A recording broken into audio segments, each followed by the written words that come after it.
मेरे पास एक सवाल आया कि हम अपनी राह पर चल रहे हैं, मतलब हम अच्छे कर्म कर रहे हैं अच्छी नीयत से, लेकिन या तो हमारे दोस्त या हमारे परिवार वाले सदस्य या अन्य लोग जो जिनके साथ हमारा रोज़ उठना बैठना हो, जिनके साथ हमारा रहना हो,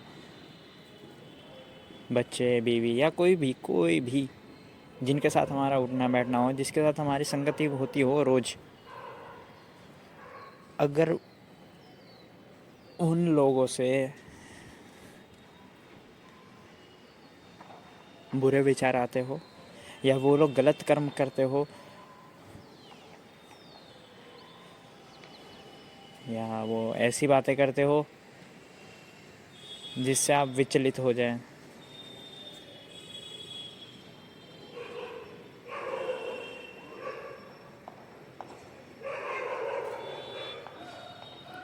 यानी स, अपने मार्ग पर अच्छी भावना के साथ, ईमानदारी के साथ चलने में बाधा आती हो, तो क्या, ऐसे में क्या करें, कैसे बचे, या कोई उपाय? तो एक मैंने छोटी सी एक दृष्टांत आया मेरे भीतर, वो मैं आपको सुनाता हूँ। नदी जो होती है, नदी ग्लेशियर से बनती है, बर्फ़ पिघलती है, नदी में तकदीर होती है, नदी फिर बहती है, रास्ता बनाती हुए जाती है और उस रास्ते पे बहते बहते बहते आगे की तरफ सागर में गिर जाती है।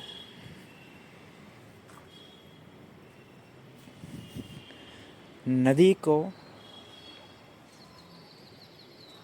नदी के बहाव को आप चाहकर भी नहीं रोक सकते। आप बांध भी बना लेंगे तो आपको बांध के द्वार समय समय पर खोलते रहने होंगे। अगर बांध के दरवाज़े समय समय पर नहीं खोलेंगे और जल को आगे नहीं जाने देंगे तो बांध एक समय पर, एक सीमा के बाद टूट जाएगा नदी के दबाव से।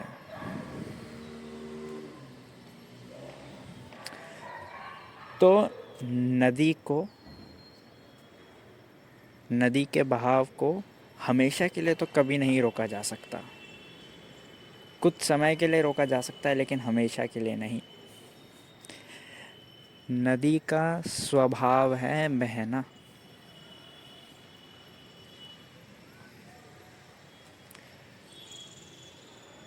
मैं ऋषिकेश गया था, वहाँ पे गंगा के ऊपर एक झूला होता है, सेतु, वहाँ पर गया था। वहाँ से मैंने गंगा देखी।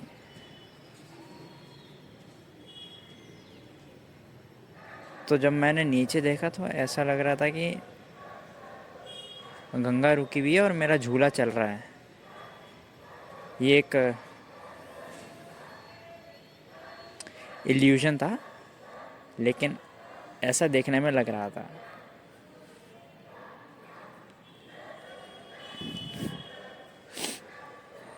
फिर बाजू में खड़ा मेरा एक आदमी, उसने गंगा में पता नहीं कुछ पत्थर फेंका, तो भी वो चलती रही।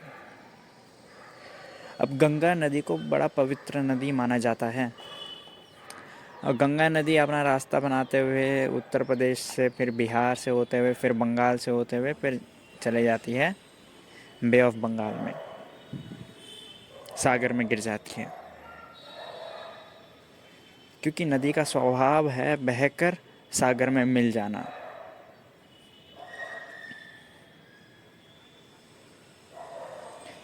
अगर गंगा नदी में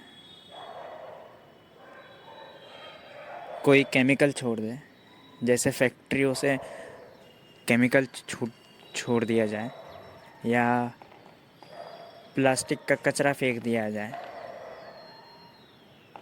तो क्या गंगा रुक जाएगी? ये कहकर कि ये लोग मुझे दूषित कर रहे हैं, ये लोग मुझे गंदा कर रहे हैं, क्या गंगा का बहाव रुक जाएगा? सोचिए,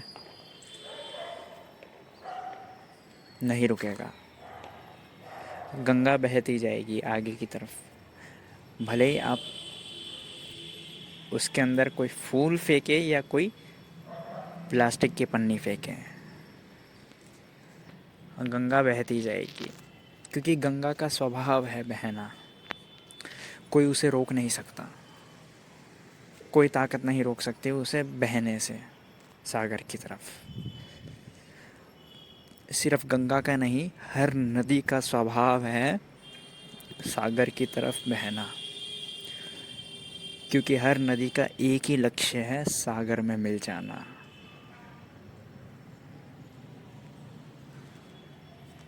सागर में मिलना ही नदी का लक्ष्य है, और उस लक्ष्य को प्राप्त करने के लिए ही नदी बहती है। और लक्ष्य को प्राप्त करने के लिए जो बहाव है, वही नदी ने अपना स्वभाव बना लिया है, और इस स्वभाव को चाहकर भी कोई नहीं तोड़ सकता। आज गंगा इतनी दूषित हो चुकी है कि सरकार को करोड़ों रुपए खर्च करने पड़ रहे हैं गंगा साफ करने के लिए। ना केवल गंगा, बल्कि कई नदियाँ ऐसी हैं जो बहुत गंदी हो चुकी है, बहुत दूषित हो चुकी है, तो उनको साफ करने के लिए योजना बनाई जा रही है।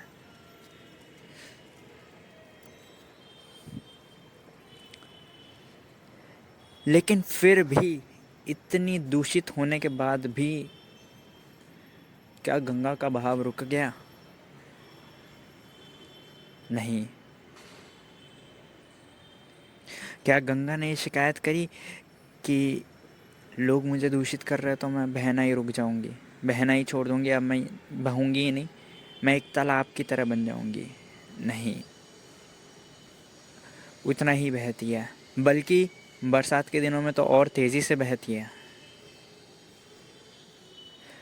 और कभी कभी बहाव थोड़ा धीमा हो जाता है, लेकिन बहाव नहीं रुकता, बहना हमेशा जारी रहता है। इसे कहता हूँ मैं स्वभाव। स्वभाव वह जिसे तोड़ा ना जा सके, स्वभाव वह जिसे बाहर की कोई भी चीज़ तोड़ ना सके। अब कोई भी जाके कितना भी प्रदूषण करे गंगा नदी में या किसी भी नदी में, कितना ही प्लास्टिक फेंके, कितना ही केमिकल छोड़ दे, क्या वो नदी बहना रुक जाएगी? नहीं, क्योंकि नदी का स्वभाव है बहना। ऐसे ही आपका जो लक्ष्य है, उस लक्ष्य की तरफ बहो। जैसे नदी का लक्ष्य है सागर, आपका लक्ष्य जो है उसकी तरफ बहो। अहिर्निश बहो, नित्य बहो, बहते रहो अपने लक्ष्य की तरफ। जैसे नदी अपना एक सुविधाजनक रास्ता बनाते हुए सागर तक मार्ग बना लेती है, उसके बाद बहती रहती है, ऐसे ही एक आप भी एक स्ट्रैटेजी बना लीजिए और उस स्ट्रैटेजी को फॉलो करते रहिए, बहते रहिए, टाइम टेबल बना लीजिए, एक डाइट चार्ट बना लीजिए, एक रूटीन एक्सरसाइज बना लीजिए कि सोमवार के दिन ये व्यायाम करूँगा, मंगलवार के दिन प्राणायाम करूँगा, बुधवार के दिन ध्यान करूँगा। ऐसे एक वीकली प्लानर बना लीजिए। सोमवार को ये खाऊँगा डिनर में, ट्यूसडे में ये खाऊँगा, ऐसे एक वीकली प्लानर बना लीजिए। सोमवार को ये सब्जेक्ट पढ़ूँगा, ट्यूसडे को ये सब्जेक्ट पढ़ूँगा, संडे को रिवीजन या टेस्ट दूँगा, मॉक टेस्ट। ऐसे एक प्लानर बनाइए अपना एक मार्ग बनाइए, जो मार्ग सुविधाजनक होगा आपके लिए, आपके लक्ष्य को प्राप्त करने के लिए। जैसे नदी, कहीं से भी नदी को छोड़ दिया जाए, वो मार्ग बनाते बनाते बनाते सागर तक पहुंच ही जाएगी। नदी भी हर कहीं से मार्ग नहीं बनाती है। क्या नदी आपके घर से होकर जाती है? क्या नदी आपके घर के अंदर से होकर जाती है? नहीं, नदी भी वहीं से होकर जाएगी जहाँ से उसको सुविधा होगी। नदी क्यों हर किसी मार्ग से होकर सागर की तरफ जाएगी? नदी भी उसी रास्ते से जाएगी जो रास्ता उसके लिए सबसे इजी रहेगा बहने के लिए।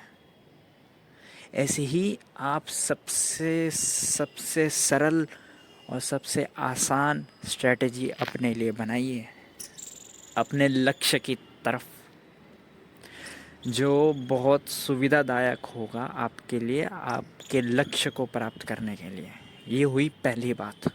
पहले तो मार्ग बनाइए, सुविधाजनक मार्ग, यानी स्ट्रैटेजी। जो नदी मार्ग बनाती है सुविधाजनक अपने लिए, वैसे आप अपने लिए एक स्ट्रैटेजी बनाएं।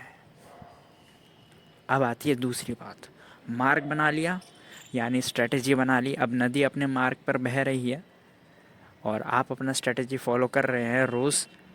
अब ऐसे में होता क्या है, आप अपना स्ट्रैटेजी फॉलो कर रहे हैं, इतने में आपके आसपास के लोग जो होता है वो बाधा डालनी शुरू कर देते हैं।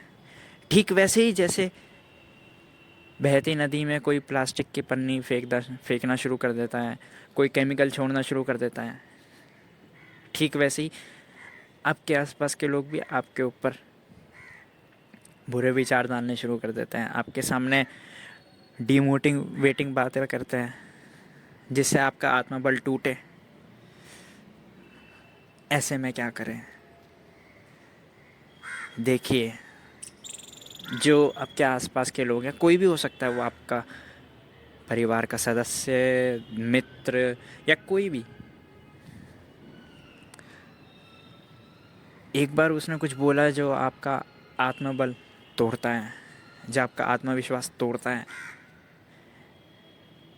तो उसने बोल दिया था, उसके शब्दों को वापस नहीं लिया जा सकता। एक बार आपके कान ने जो सुन लिया उसे डिलीट नहीं किया जा सकता। एक बात हमेशा ध्यान रखना, एक बार आपने अगर किसी के मुंह से कुछ अच्छा भी सुन लिया, उसे भी आप कभी डिलीट नहीं कर सकते अपनी मेमोरी से, और कुछ बुरा भी सुन लिया उसे भी आप कभी डिलीट नहीं कर सकते अपनी मेमोरी से। नदी के अंदर भी किसी ने पन्नी अगर फेंक दी तो नदी खुद कभी बाहर नहीं निकाल सकती उस पन्नी को। नदी अपने साथ बाहर ले जाएगी उस पन्नी को, या पोल्यूशन को, या केमिकल को। तो आप भी जो नकारात्मक विचार आपके सामने करते हैं लोग, बातें जो आपका मनोबल तोड़ते हैं, बोलने दीजिए, करने दीजिए। आप अपने